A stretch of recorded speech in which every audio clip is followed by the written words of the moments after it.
Hola chicos, buenos días. Estamos aquí en el Centro Financiero Madrid, en el Coworking Nest, con un nuevo podcast llamado Nest Learning. Y el día de hoy vamos a hablar de finanzas. Tenemos como invitado a César Machado, presidente de Mobility Ventures, abogado de la Universidad Metropolitana, y el profesor Aarón Olmos, economista de la Universidad Central de Venezuela, profesor de IESA.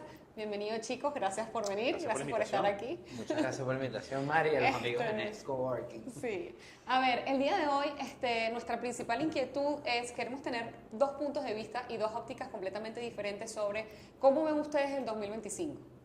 ¿Cómo ven ustedes la economía de Venezuela en el 2025? ¿Cómo ven el crédito? ¿Cómo ven qué oportunidades ven? Y bueno, obviamente nos gustaría tener un contraste de puntos de vista. Primera pregunta, quiero hablar sobre precios del petróleo. ¿Cómo ven ustedes el precio del petróleo en el año 2025? Mira, una cosa es precios de petróleo en mercado global, otra cosa es precios de petróleo mezcla Mireia y Venezuela, ¿no? Eso depende de muchas cosas, ¿no? Pero lo cierto es que el mercado energético sigue siendo importante para nosotros, tanto lo que es 2024 como va a ser 2025. Ciertamente hay que tomar en consideración toda la orientación pues, del mercado en términos globales. Venezuela tiene mucho trabajo que hacer desde el punto de vista de seguir posicionando nuestro crudo. Hay mejoras que implementar desde el punto de vista operativo, a nivel técnico. Sin embargo, pues creo que los recientes cambios que se han hecho, desde el punto de vista de las estructuras de nuestros ministerios, quizás estén orientados a mejorar esa visión en términos de producción, ¿no? Tomando en consideración la importancia que tiene el ingreso por vía de la energía para Venezuela, ¿no? Profe, ¿a cuántos barriles estamos el día de hoy? Mira, según el último reporte del OPEP del mes de agosto, fuentes secundarias, estábamos sobre los 822.000 barriles día, fuentes primarias 920.000 barriles día, ¿no?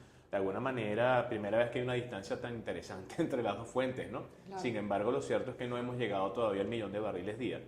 Y eso es algo que es importante tratar de saldar lo más pronto posible a nivel de producción, ¿no? Porque efectivamente, mientras más produces, mejor para tú poder colocar en el mercado exterior. Otra vez, tomando en consideración que hasta los momentos el precio no nos aventaja, ¿no? Desde el punto de vista internacional. ¿El barril del petróleo está en? En el caso nuestro estaba sobre los $67 barril. En el caso nuestro, ¿no? Que es la mezcla Mireia, pues se habla mucho del precio PEP, ¿no? Una cosa es el precio PEP, otra cosa es el precio nuestro, ¿no? Que efectivamente nos pagan. ¿El precio PEP? El precio PEP estaba sobre los 70, 80 más o menos, ¿sí? César, ¿tu opinión? Estoy también de acuerdo con el profesor. Pienso que, bueno, para el momento que grabamos este podcast estamos con un precio global prácticamente en los mínimos del año 2021. Como conversamos un poco fuera del aire, posiblemente es una manera de empezar, si se quiere, desde abajo, con una oportunidad que yo veo para el año que viene, muy de la mano de los factores geopolíticos y de lo que vaya a ocurrir en las elecciones en los Estados Unidos, que pudiera traer un precio del petróleo nuevamente más recuperado, y pienso que las tensiones en el Medio Oriente sin duda van a ser lo que lo va a dictar. Y con respecto a Venezuela, también estoy de acuerdo con el profesor, creo que es vital aumentar la producción, porque una producción de 1.000.000 de barriles es un país, una Venezuela completamente diferente a una Venezuela que produce 800.000 barriles. Yo diría que es una diferencia bastante considerable y que también va de la mano nuevamente los factores internacionales para que podamos aumentar la producción, se puedan importar los insumos, pueda venir también la mano de obra especializada en todos estos proyectos que ahorita están como en este momento, si se quiere, renaciendo, no diría que naciendo, pero renaciendo. Y también hay que considerar que parte de esa producción, que está en torno a los 800.000 barriles, una buena parte, diría yo que más del 20 o 30%, pareciera también estar comprometida para pago de deudas. Entonces lo que entra como cash, como efectivo a Venezuela, sigue siendo aún menos. Por eso es vital, como dice el profesor, que la producción aumente. También es un petróleo ultrapesado y tiene sus complicaciones, que yo veo también quizá como ciertas oportunidades, pero bueno, desde lo que ocurrió con el tema de Estados Unidos y con Citgo, perdimos la capacidad de refinar un petróleo tan pesado, y por eso prácticamente todo lo que sale tiene que venderse a descuento, no solamente porque nuevamente es ultra pesado, sino porque tenemos el tema de las sanciones. Hay muchos elementos que están jugando, ¿no? Sin embargo, hay que tomar en consideración el hecho de que efectivamente buena parte de la economía global gira en torno al tema de la energía, ¿no? Como un commodity súper importante. Y tanto es así que la orientación, recientemente López está cumpliendo años, ¿no? de fundación en estos días, la conexión que hay con esa regulación de los mercados, con esos techos de producción, es fundamental. Entonces, la política internacional desde el punto de vista de la energía tiene que orientarse a tratar en lo posible efectivamente de generar un incremento del precio, pero dependerá de los principales actores, ¿no? Porque quizás nosotros requerimos que, oye, que ese precio suba, en términos generales, pero quizás no nos aventaja. Nos vendría bien. Nos vendría bien, pero no nos aventaja. No depende necesariamente solo de nosotros, ¿no? Sí, ni cerca. Y pienso que hay un tema en la medida que el barril del petróleo siga subiendo, y ya estamos hablando 5 o 6 años después de las elecciones que trajeron esta duda con respecto al periodo actual de Biden, que es el tema del fracking, y que la tecnología también ha aumentado o ha mejorado bastante considerablemente en los últimos 5 años, y que es una nueva oportunidad para los actores que hacen fracking, puedan hacer lobby a ver si en caso de ganar los demócratas, no sabemos por el momento que se estaba grabando este podcast, si realmente se va a prohibir finalmente o se va a limitar, o si las tecnologías actuales en teoría son más ecológicas, van a permitir al fracking, y eso también tendría una consideración importante porque Estados Unidos no solo es el mayor consumidor, sino sigue siendo el mayor productor de petróleo. Entonces, depende tristemente no de nosotros en esta ¿Qué oportunidad. oportunidades? O sea, obviamente seguimos siendo un país rentista que sigue dependiendo en gran parte del precio del petróleo. ¿Qué oportunidades ven en Venezuela para un crecimiento orgánico y sustentable, así sea con un pequeño porcentaje? Mira, todo parte del cambio en la orientación de la política económica, ¿no? Por lo menos este año, 2/3 del presupuesto se financiaban con la cuota petrolera, ¿no? Un nivel de dependencia bastante elevado, ¿no? Si bien la recaudación interna ha sido muy elevada también, estamos hablando de más de 5.400 millones de dólares en un primer semestre, que es bastante, o sea, 2 veces más que el mismo periodo del año pasado, ¿no? En bolívares, ¿no? Al cambio, o sea, eso es bastante, ¿no? Efectivamente, hay que cambiar la orientación de la política económica, ¿no? Que sigue siendo muy importante el tema petrolero, pero tenemos otras oportunidades, ¿no? Entonces, ahí en ese rango de oportunidades tenemos la necesidad de recuperar el aparato productivo. O sea, Venezuela produce un 40% de la capacidad utilizada, eso no puede ser. Tenemos una economía enana comparado con el resto de América Latina. Brasil produce el 80%, por ejemplo, ¿no? 4/5 de sus posibilidades. En el caso nuestro estamos a 40%. Entonces, hay distancias que tenemos que comenzar a cerrar, brechas que tenemos que comenzar a cerrar, y eso viene de parte efectivamente de cambios en las políticas económicas, pero principalmente con una articulación con el sector industrial y empresarial venezolano. Eso debería ser el norte del año 2025. Sí. Yo pienso que esa oportunidad que está en la capacidad instalada y que realmente no se está usando, ocurre también en los mercados de valores, sin ninguna duda. Y para eso uno se puede retrotraer a lo que era la Bolsa de Valores de Caracas. Me gusta mucho hablar del mercado bursátil aquí, lo que era posiblemente a principios de milenio, a principios de siglo, ahorita hace unos 20 años. El tamaño que tenía, además, comparado en cuanto a su importancia con bolsas de otras partes del mundo. Y ayer conversamos con una oportunidad de crecimiento para volver a transar lo que se transaba, que estamos hablando del orden de los billones, o sea, de miles de millones de dólares que se transaban hace 20 años para volverlo a tener aquí en la bolsa. Entonces, vemos una posibilidad de crecimiento del orden de los 1000%. Wow. Y entonces, de alguna forma, aunque no es una capacidad instalada, porque no es el término, se puede hacer un poco la analogía donde también tenemos esa oportunidad en el mercado bursátil, y que es el mercado bursátil una fuente de financiamiento alternativa que es realmente necesaria, porque hasta ahora pienso que, además hemos tenido muy poco financiamiento bancario, pero es prácticamente lo que hay. Financiamiento privado de casas de bolsa o incluso de particulares, pero es bastante costoso.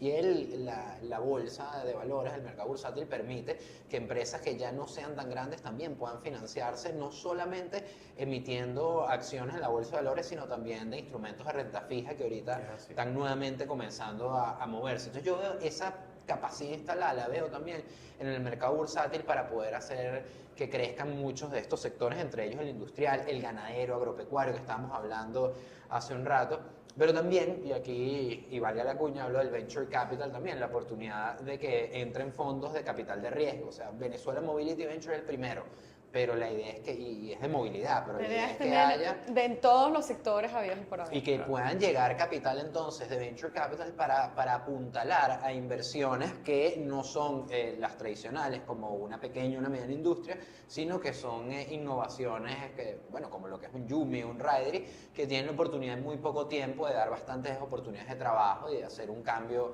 relativamente importante. En Venezuela, pues prácticamente todo el financiamiento hacia los emprendedores se ha ido en programas del Estado para pequeños emprendedores de comida, de cortes de pelo, o para pequeñas y medianas empresas que sí tienen un flujo de caja más estable, y en eso el financiamiento bancario que ha sido reducido. Yo no sé, profesor, por ahí estamos hablando de que más o menos son 1.500 millones de dólares todo lo que ha prestado la banca este año. ¿Sí maneja un número como ese? Fíjate, de hecho, recientemente los Es estaba muy poco, viendo. ¿no? Sí, es muy poco para lo que Venezuela puede y estamos acostumbrados antes, ¿no? Estadísticas de la Sudeban hablaba más o menos algo así bueno, el total de financiamiento, 2.800 millones de dólares. Imagínate. Pero que para la Venezuela que tenemos nosotros es prácticamente nada, ¿no? En términos de capacidades, ¿no? Lo cierto es que a nivel del financiamiento, buena parte de los empresarios se están autofinanciando. Hay un porcentaje que ha comenzado a crecer. El sistema financiero tiene que recobrar otra vez su rol de palanca de crecimiento, Claro, para la de familia. inversión, de suministrar dinero fresco para actividades de inversión, de compra, de gasto, de desarrollo de actividades, de adquisición de materia prima, bienes semielaborados, bienes finales, orientado al crecimiento, ¿no? Como bien tú lo decías, hay un tema de dar crédito a emprendedores, ¿no? Y no está mal que una señora que tenga un pequeño negocio reciba un dinero. Pero también tenemos que pensar en las empresas que están establecidas. Tenemos que pensar en créditos en moneda extranjera también, para poder comenzar a mover de verdad la fibra industrial de Venezuela. Porque si bien el sistema financiero en pleno, no solamente bancas, seguros, casas de bolsa, cajas de ahorro, que también forman parte y están allí, todos tienen que hilvanarse, conectarse con el hecho de apoyar al desarrollo productivo venezolano. Venezuela es un país que tiene grandes posibilidades y siempre las va a tener. Temas de orientación de la política económica. Hay una gran oportunidad, una puerta abierta en el tema del mercado de valores. Es increíble como muchas empresas a nivel de educación financiera han comenzado a entender que no es buscar un crédito en el banco o irse afuera a buscar un crédito en moneda extranjera con un tipo de cambio distinto y qué sé yo, y un interés que los mata. Podemos hacerlo dentro de la Bolsa de Valores de Venezuela, pero yo creo que todavía hay un tema allí de educación. Claro, y de poco acceso, mira, que se supone Sí, que íbamos a verdad, antagonizar, pero no podría estar más de acuerdo con el profesor. Hay un problema de acceso Sí. a la bolsa de valores de Caracas que tradicional, primero que estuvo dormida, no muerto, pero dormida por Es mucho así. tiempo, Sí. o dormitaburda, y ahora nos conseguimos con la oportunidad de poder hacer todas estas Claro. transacciones, pero entonces, ¿cómo yo hago para que la población lo conozca? Y tradicionalmente, sobre todo la Bolsa de Valores de Caracas era bastante institucional, era Claro. lo que llaman muy B2B. Corporativo, exacto. Claro, y entonces el inversionista retail tenía poca voz, y posiblemente para cuando salga este podcast ya estará disponible el tema de la aplicación de la Bolsa de Valores de Caracas, y algunas casas de bolsa también van a tener su aplicación, buscando que el inversionista retail que invierte menos de $1.000, mucho menos posiblemente, pueda participar. Y eso, aunque posiblemente al principio no tenga el peso que nosotros estamos buscando, la profundidad que estamos buscando en el mercado, yo sí creo que le trae muchísimo dinamismo y va a traer, tiene un efecto, quiero creer yo como positivista, tiene un efecto positivo Adelante. desde el punto de vista de la información, o sea, de que muchísima gente no se acerca a la bolsa de valores, incluso siendo empresario, pero porque no lo conoce o no sabe. Sí. Por ejemplo, para el año 2025, que hablamos de las oportunidades, la Bolsa de Valores de Caracas ya tiene, desde el 2024, un mercado de factoring. O sea,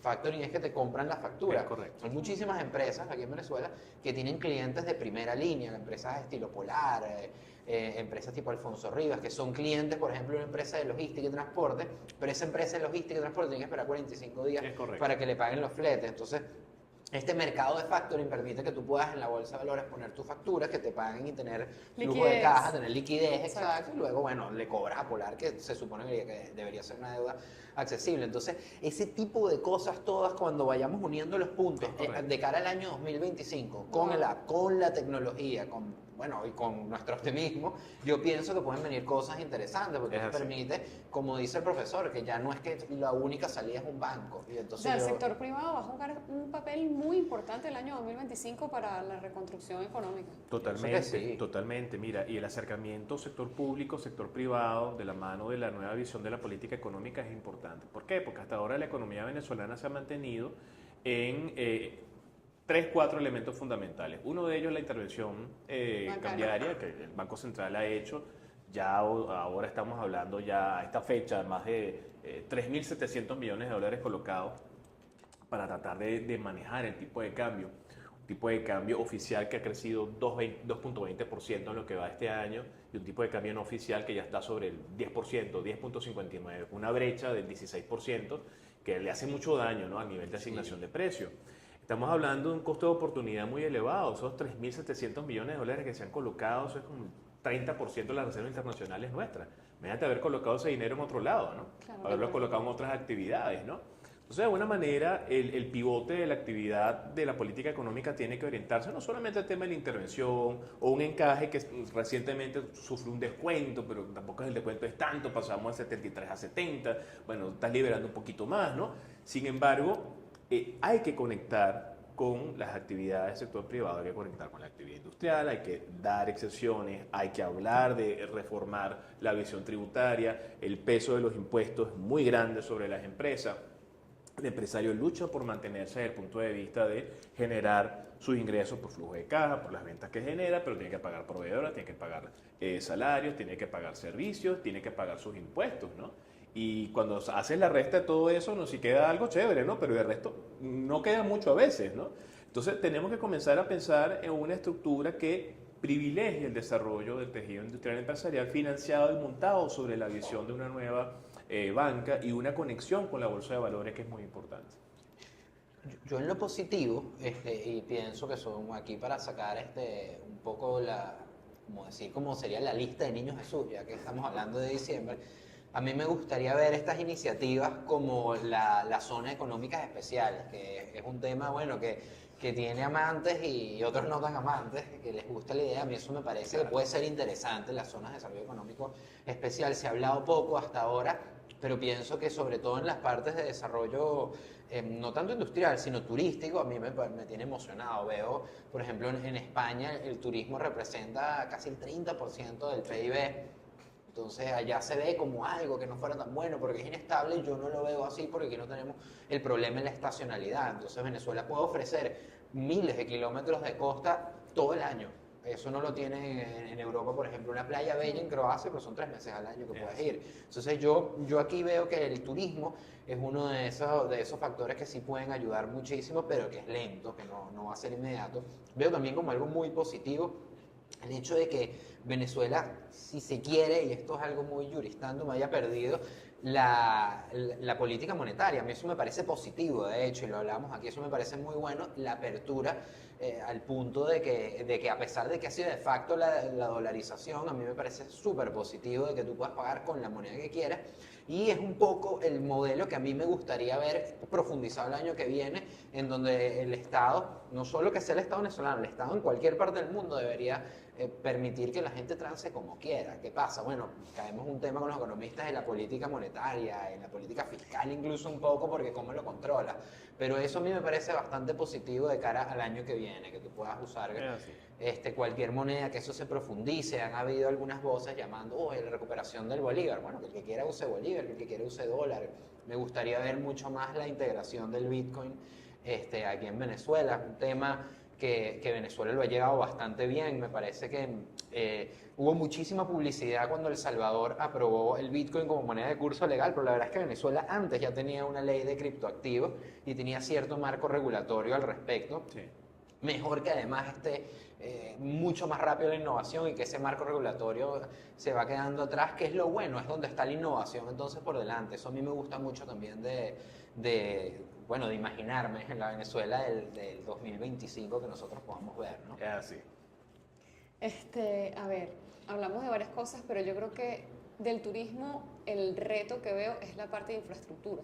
Bueno. Viajar entre Caracas Lechería, Caracas Tucacas, un aeropuerto que sirva, unas rutas, una vialidad sin huecos, o sea, cómo transportar a esos turistas, un tren de alta velocidad.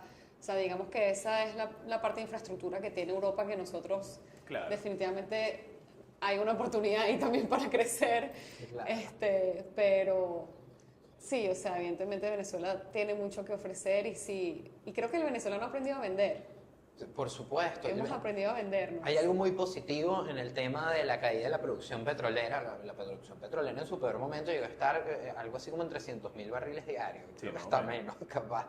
Y eso, dentro de lo negativo, también me parece que tuvo lo positivo de que el venezolano aprendió a vender. Y eso en todos los niveles. Ahora viene la ley también de exportaciones no petroleras que fue aprobada a finales del 2024, o sea, ahorita hace poco tiempo, ¿no? Sí, y para el año 2025 se busca entonces... Venga Venezuela exportando. Venga Sí, Venezuela claro, exportando sí. ganado, exportando Sí. café. Ya la vimos, la vamos a volver a ver nuevamente. Es así, ya la vimos, hay que volverla a ver. Y sobre todo hay que visionarlo, hay que pensarlo. Pero tú no puedes exportar si no produces para el mercado interno, si no cubres la demanda agregada interna. Claro. Al menos que sea una exportación muy particular, ¿no? Como países que son altamente tecnológicos, producen Exportamos cosas. cacao. Claro. El camarón, Venezuela hoy en día es una potencia la exportación de camarón, entre las 10 mayores exportaciones. chatarra. O sea, Sí. hay muchas cosas que se están exportando, pero ¿qué tenemos que volver a exportar? Bueno, esas cosas en las que Venezuela históricamente fue líder y fue elemento a seguir, ¿no? O sea, Venezuela se convirtió en un país petrolero y de alguna manera dejó de lado esa historia agrícola que teníamos nosotros maravillosa. Aquí tenemos tierras para el cultivo, tierras para el ganado, bellezas y maravillas turísticas, que hay que hacer articular. Y eso parte de una visión ordenada desde el punto de vista de una política general en términos económicos. Que hay una ley para promocionar exportaciones no petroleras, maravilloso. No necesitaríamos una ley, necesitaríamos más bien tener orden desde el punto de vista de lo que queremos hacer, desde el punto de vista de cada uno de los sectores. Sin embargo, esto es muy importante, dentro de todas las oportunidades que se le están presentando a Venezuela, tú lo tocabas ahorita con el tema del escenario multimoneda, de alguna manera se le ha llegado a decir, esa dolarización de facto del año 2019 ayudó mucho a normalizar la actividad económica y a dar cierto nivel de estabilidad. Hoy por hoy en Venezuela tenemos ese nivel de distorsión de muchas monedas siendo utilizadas. Bueno, vamos a darle orden a eso, ¿no? Como tú lo comentabas ahorita, el tema de El Salvador, ¿no? Ya Nayib Bukele tiene 3 años con la ley Bitcoin y el tema de utilizar el Bitcoin como un elemento de reserva que salió por ahí en estos días también. Bueno, eso se puede pensar. El tema es cómo darle formal ingreso a algo altamente volátil dentro de la estructura cuadrada de unas finanzas públicas de un país. Nayib Bukele lo está intentando hacer. No hay nada escrito al respecto de eso. No hay política económica Bitcoin, no hay política monetaria, Ethereum, nada de Oye, eso. este es un tema que yo, o Eso sea, a hay mí que me escribirlo. encanta porque el Bitcoin para mí es como el disruption de las finanzas tradicionales. Entonces, el Bitcoin viene a representar la anarquía, le quita completamente el poder al Estado. Y bueno, de hecho, Estados Unidos ha propuesto, he escuchado por ahí, no sé si la parte de Trump, el equipo de Trump, volver al patrón dólar a través de Bitcoin y oro. ¿Qué opinan ustedes de eso? ¿Cómo nos Qué buena afectaría? pregunta.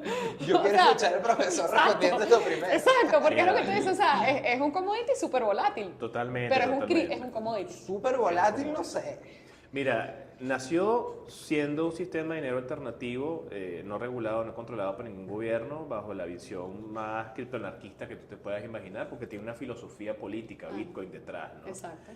No fue una invención porque sí, ¿no? O sea, nace en un momento muy particular de la historia, 14 años de vida que tiene, y está revolucionando la manera de pensar las finanzas, tanto así que ya personas más cuadradas que yo quizás lo están viendo con buenos ojos. Dicen, "Ay, Exacto. La SEC aprobó el ETF de Bitcoin. Sí, tú dices, bueno, más ya va. personas más cuadradas. claro, me pasó más cuadrada". Entonces, Exacto. se ha convertido en commodity, sí, para algunos es materia prima, para algunos es un elemento base sobre el cual se puede construir. La escasez programada que tiene es una maravilla, por diseño, van a ser Claro. 21 millones solamente, Exacto. hay 19.700.000 y tantos mil, o sea, prácticamente Scarcity. nada queda. Exacto. La escasez que está allí es una maravilla. Ahora, el que tú lo puedas incorporar dentro de la dinámica económica de tu país pasa por una cantidad de filtros. Y Claro. es un gran reto desde el punto de vista de las finanzas y de lo económico tradicional. Porque tenemos que pensar las finanzas y la economía de una manera diferente. Y eso es uno de los grandes retos que plantean las criptomonedas. Pensarlo completamente diferente. Tuvimos una oportunidad de un podcast sobre el Bitcoin y ese cambio es tal que incluso el concepto de propiedad, tal como lo conocemos, en el que hay un tercero de confianza, un estado garante de que es un sistema registral Un como el notario, venezolano. exacto, un notario. Sí, bueno, un sistema donde un notario da fe cierta de que hay un documento que tiene efecto ante terceros y luego un registro es el que lleva el control como ente centralizado de quién es el dueño de este edificio, quién es el dueño del otro terreno. o un banco lleva el control de quién es el dueño de este dinero que tú tienes. Entonces, que tú por saber solamente la llave privada te hace propietario. Eso es algo que cambia completamente lo que es realmente el concepto de ser propietario. De hecho, entonces, para que no están relacionados al tema de Venezuela, pero posiblemente son los retos que se va a encontrar el regulador que ya se está consiguiendo en otras partes del mundo. En países que tienen un impuesto al patrimonio, es decir, no a la ganancia, Claro. sino que tú tienes que pagar por lo que ya tienes. Exacto. Bueno, entonces, como hay un registro que dice que tú eres dueño de este apartamento o eres dueño de este terreno y el terreno vale tanto, tú tienes que pagar. Y si tú tienes una cantidad de dinero en un banco, pues tú tienes que pagar un porcentaje mínimo por impuesto del patrimonio, por parte de tu patrimonio. Ahora, ¿qué quiere decir que tú seas el dueño del Bitcoin? Es un tema, porque una cosa es que tú tengas un pagaré, un IOU con Coinbase, pero otra cosa muy distinta es que tengas Bitcoin de verdad, que es que te sepas la llave privada. Y entonces, si yo, por ejemplo, se lo digo al profesor en secreto y él la escuchó, ahora él tiene que pagar un impuesto de patrimonio, pues esa es una clave. Entonces, eso que es un detalle que por eso hablamos, un congreso tributarista, de que cambia completamente el tema de lo que es el individuo como dependiente de la sociedad o el individuo como soberano en el que yo soy propietario de algo es porque yo soy el que tiene la llave, no Sí. porque hay un registro que lo diga. Y eso abre la puerta entonces, nuevamente para acá el tema de Venezuela, a muchísimas oportunidades en vista de que Venezuela tiene esta multimoneda o esta libertad entre comillas económica para poder transar. Con lo que hay un tema que también relacionado al tema tecnológico y que quizá veamos en el 2025, que es el tema de los ataques cibernéticos y la significación que va a tener eso en la economía en Venezuela. Venezuela pasó en los últimos 2 o 3 años de tener uno de los internet más lentos del mundo, la conexión a internet más lento del mundo, Ya creció, a tener ahora fibra por todas partes. Epa, en Coro hay 6, 7 proveedores de fibra óptica. Impresionante. Increíble. Humaná también. Epa, y el precio, Buenísimo. yo me quedo, o sea, yo que trabajo con Competencia. Marabeca, la competencia ya, lo que yo pago aquí por 100 megas, allá lo paga la gente por 300 megas. Imagínate. Barato y 6, 7 empresas compitiendo por Lo bonito es la mano invisible y entonces llegará un Exactamente. momento que ya no habrá 6 empresas, sino que harán 3, porque dirán, oye, ya no me es rentable. Pero esa conectividad a la que se está ahora por fin llegando a Venezuela y exponiéndose a ese nuevo, el internet de alta velocidad, conectado a través de fibra, es una puerta de entrada no solo a negocios, sino también a los Sí. ataques cibernéticos. Y pienso que muchísimo ahorita se ignora el tema de la seguridad informática y los ataques cibernéticos, pero Sí. cada vez vamos a ver más empresas. A principios de este año, por ejemplo, Digitel tuvo un ataque masivo. Sí, Y cybersecurity. otras empresas grandes lo van a tener. Y lo que pienso es que eso será como un embudo que le irá llegando ahora a medianas empresas hasta llegar a particulares. Y veremos entonces también, desde el punto de vista económico, muchísimo de la economía venezolana, que el venezolano es bastante tecnológico y que por nuestras mismas circunstancias está más expuesto a este tema, posiblemente veamos muchas oportunidades en ese sector. Y eso de alguna forma es como importación de servicios, porque pueden ser servicios prestados del exterior de seguridad informática, o pueden ser pólizas de seguro, de reaseguro también, para el tema de seguridad o cibernética. compañías existentes como por ejemplo Soutec, que vayan de la grande industria a la mediana y pequeña industria. Claro, ofreciendo soluciones de necesidad seguridad de- informática y... Sí. Una pregunta, chicos. La bajada de interés que se aproxima en Estados Unidos de un 6, 7%, no sé cuánto está ahorita. Tengo entendido que Powell, hoy esto lo estamos filmando en septiembre, 18 de septiembre, va a anunciar hoy, no sé si 25 o 50 puntos. ¿Cómo afecta una bajada de interés en los Estados Unidos a Venezuela?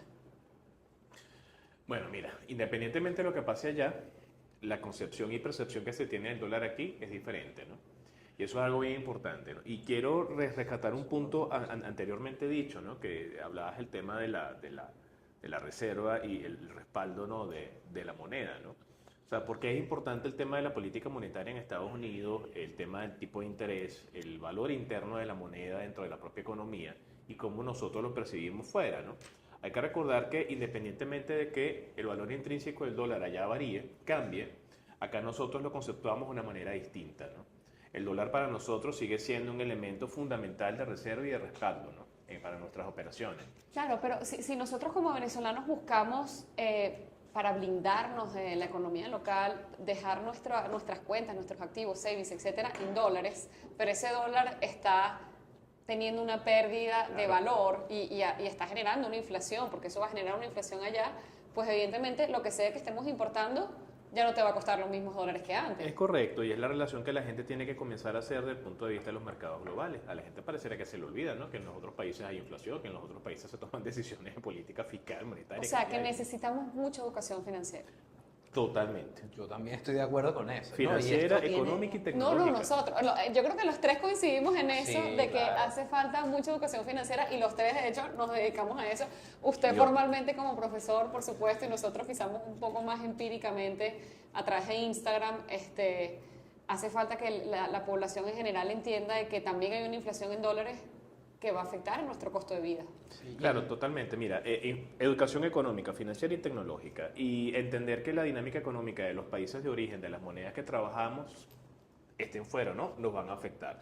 Ahora, lo que yo te decía de la percepción es muy importante, porque independientemente del cambio del valor intrínseco de la moneda, la gente asume el euro, el dólar, un USDT como un elemento de reserva muy poderoso en Sí. nuestro país. De ahorro. De ahorro. Entonces, ¿qué es lo importante acá? Lo importante acá es que eso que está afectando a la moneda afuera afecta a los mercados internacionales, afecta a los mercados globales, afecta inclusive el mercado cripto.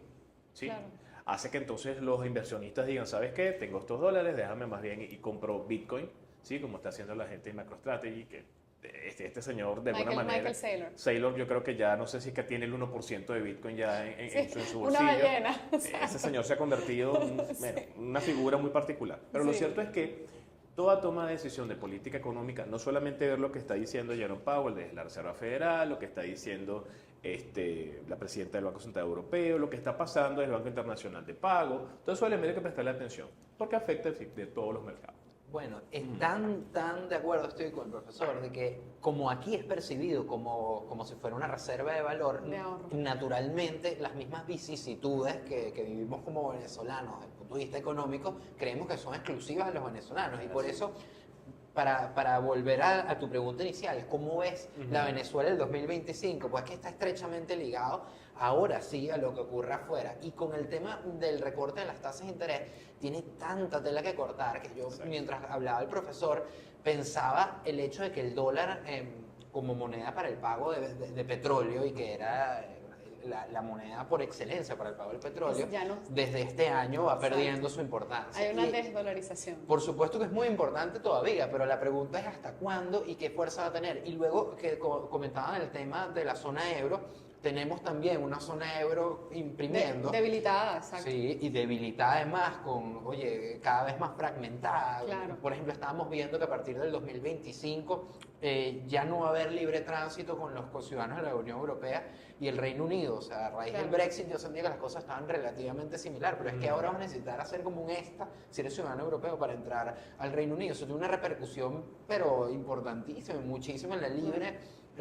Imagínate, por ejemplo, hasta la persona que va manejando el camión y pasa por el Eurotúnel ahora va a tener que sacarse un permiso, Claro, cosas pero así. imagínense ustedes, o sea, ¿en qué moneda nos vamos a blindar? O sea, ¿en qué moneda vamos a nosotros pasar nuestros ahorros? Lo Porque que pasa es que estamos pasando... yo sabía que este señor me iba a decir Bitcoin. No, yo pienso que, y aquí me acojo a la teoría moderna de portafolios, yo creo que un buen portafolio es el que está diseñado para poder resistir a diferentes Claro, la escenarios, ¿no? diversificación, exacto. Y es entonces en donde está el real estate, donde está el tema de otras monedas. Correcto. Pero hay un tema que es el diablo escondido en la Unión Europea, que es el tema de la CBDC, de las monedas digitales de bancos centrales. centrales. Eso me parece uno de los temas más delicados para la solidez, si es que queda algo de estas monedas como el euro o como el dólar. Porque si ya era fácil imprimir, ahora imagínate lo que va a ser una moneda del Banco Central, ¿no? Que es una moneda digital que realmente es un derecho de uso que le están dando a los ciudadanos. Para algunos de los que nos están escuchando, una moneda digital emitida por un banco central tiene, algunos dirán, bueno, pero ya existe dinero electrónico, claro, pero lo tienes tú en tu banco privado, es diferente a una moneda a la que tú como usuario, ciudadano español, portugués, accedes al Banco Central Europeo y tienes, no sé si será una aplicación, esa parte logística también me tiene estresado cómo lo van a hacer, ¿no?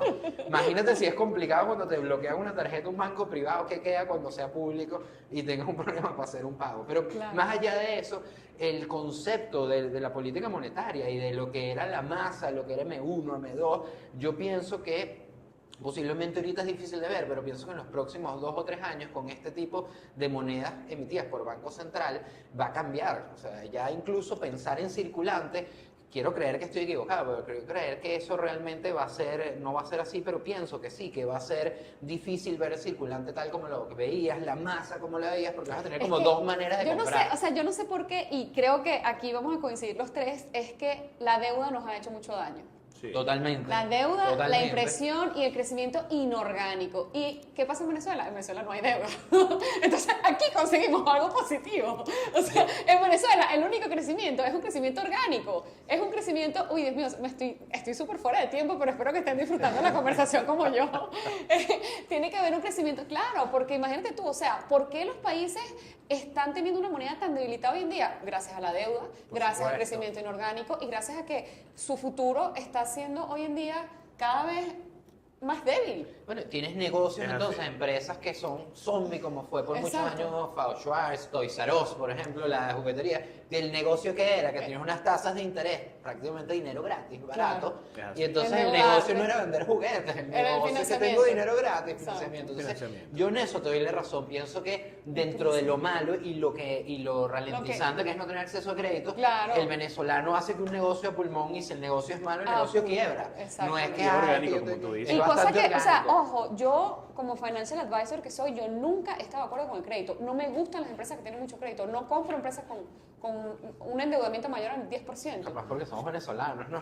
No, no solamente por eso, es porque, epa, yo he visto gente, o sea, el endeudamiento, el apalancamiento es todo movimiento con esteroides, tanto la subida como la bajada. Sí. Entonces, después de la burbuja 2008, eso mucha gente lo pagó con sangre. Mucha Es gente le así. costó 15 años recuperarse después Es así. de haber perdido todo. Entonces, claro, o sea, veo que en Venezuela sí hay mucha gente que dice, si tuviese crédito, depende. Porque si tuvieses crédito, fueses un mono con una hojilla. Si no lo sabes manejar. Y la cosa es saber manejar el crédito. Exacto. Sí. O sea, ¿para qué lo estás usando? Exacto. O sea, vas al banco, pides dinero, te dan $10,000 y te lo echas en whisky. No tiene sentido. O sea, Exacto. si lo estás Claro. pidiendo para comprar maquinaria, comprar Exacto. materia prima, o sea, si vas a transformar ese dinero en otra cosa, bienvenido sea. Que de repente puedes tomar parte de eso y financiar el consumo, claro, perfecto, tiene sentido. El tema es, otra vez caemos en el aspecto de educación, tienes que educarte y saber qué hacer y Y el eso- poder que tienes detrás de endeudarte con un ente financiero y poder pagar esas cuotas en ese tiempo a esa Claro. tasa. Y cuando tú ves que quizás estamos en un mercado donde las tasas se mueven y ya no me aventajan, usted tiene que trabajar en función de minimizar, hacer que prácticamente esa deuda se extinga lo más pronto posible. Claro, profe, pero es que fíjese usted que el problema es tanto de la educación. Usted no se imagina la cantidad de proyectos de pequeñas industrias, de pequeños negocios que yo he visto. No, es que si tuviese crédito, pero tú te tienes que saber financiar. Claro. Tú tienes que saber que en las vacas gordas tienes que guardar para las vacas flacas, Es porque en las correcto. vacas flacas tienes que pagar nómina, tienes que Es pagar correcto. impuestos, etcétera, etcétera. Entonces, si no te sabes manejar financieramente, imagínate tú si le metes a eso crédito. Como Y tú eso es decías, crédito para el consumo. Exacto. Claro. O sea, además, Entonces, aquí no exacto. hemos hablado de empresas. ahora. ¿Cuántos empresarios no hemos visto nosotros que no se asignan sueldo? Es así. Que cuando ganan $8,000 se lo gastan, entonces después cuando están en negativo no saben qué hacer. Es ¿Quién te así. presta? Que no tiene fondo de emergencia. Otra vez volvemos al tema de la educación económica, De la financiera y educación. tecnológica. Entonces, bueno, señores, tengo casi 25 minutos acá con mis invitados. Espero que hayan disfrutado muchísimo. Por lo que veo, entre la nueva era y el old school, no tuvimos absolutamente ningún contraste. Todos fueron coincidencias, pero creo que vemos un panorama positivo independientemente Sí. de lo que pase. Y que Venezuela ya solamente tiene una sola dirección y es para arriba. Señores, así sea un 3, 4, 5%, 12%, lo que sea que vaya a crecer el país, este sigue siendo un país de oportunidades y un país fértil para crear y bueno, para construir. Gracias por, Bueno, gracias por muchas estar gracias aquí. por la invitación. A ti por la Un invitación. gusto Gracias. conversar contigo, profe. Chao.